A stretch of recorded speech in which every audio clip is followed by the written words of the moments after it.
Hello बच्चों, आज फिर हम लोग एक नए टॉपिक पे हैं।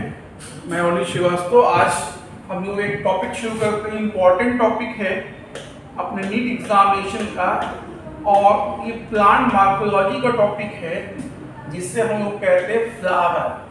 आप अच्छे से जानते हो फ्लावर के विषय में। पहली चीज तो ये है कि study of flower. Study of flower को क्या कहते हैं? Study of flower is called as anthology. तो फ्लावर की स्टडी को एंथोलॉजी कहा जाता है। और ओपनिंग ऑफ फ्लावर, फ्लावर खिलना, ओपनिंग ऑफ फ्लावर, इससे हम लोग कहते हैं एंथेसिस। एंथेसिस एक्चुअली में क्या? Opening of flower.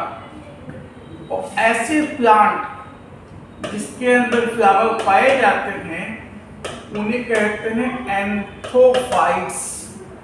Jin plant में फ्लावर पाए जाते हैं उन्हें कहते हैं एंथोफाइट्स। एक बात आपको और समझना होगा कि जिस वक्त सीड जर्मिनेट होता है तो उसमें रूट स्टेम लीफ बनते हैं, उसमें फ्लावर नहीं पाया जाता शुरुआत में। फ्लावर एक निश्चित समय के बाद प्लांट के अंदर अपीयर होता है, इसलिए हम फ्लावर को बोल सकते हैं secondary sexual character of plant.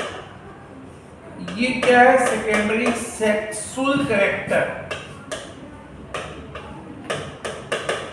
Of plant. ये प्लांट का सेकेंडरी सेक्सुअल कैरेक्टर कहलाएगा, क्योंकि इसके अंदर होते हैं sex organ. because flowers have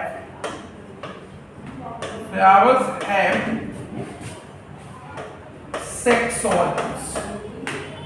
क्योंकि फ्लावर में क्या प्रेजेंट है? सेक्स ऑर्गन्स प्रेजेंट होते हैं। तो चूंकि फ्लावर में सेक्स ऑर्गन्स प्रेजेंट हैं, इसीलिए हम इसे कहते हैं secondary sexual character of plant कहा जाता है। अब आगे देखिए, फ्लावर आप सब जानते हैं। नेशनल फ्लावर क्या है? अगर आपको सबको पता ही है, नेशनल फ्लावर लोटस। और बिगेस्ट फ्लावर क्या है? ये भी आपको पता होना चाहिए। सबसे बड़ा फ्लावर रफलीशिया में पाया जाता है।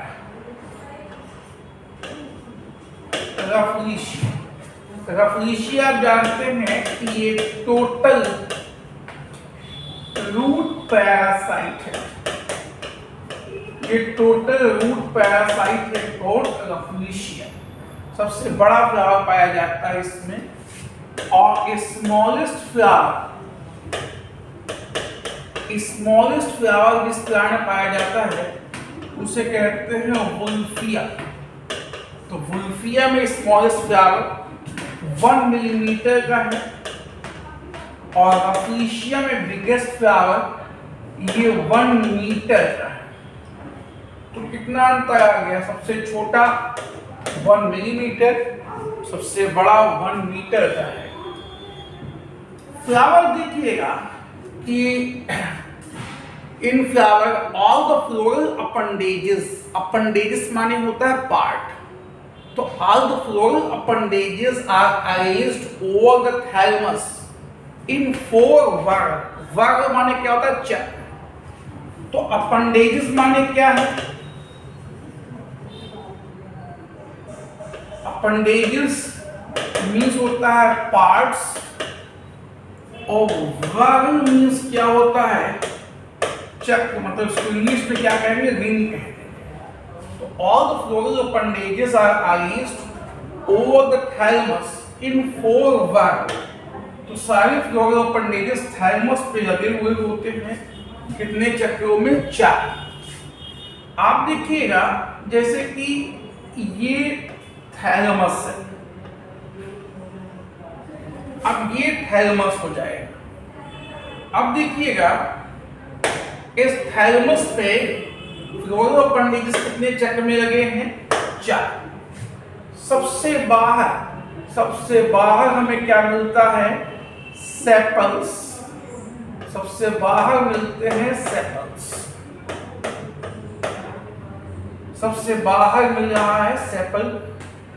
एकदम बीचों बीच में होते हैं क्या? कार्पेल। एकदम बीचों बीच में।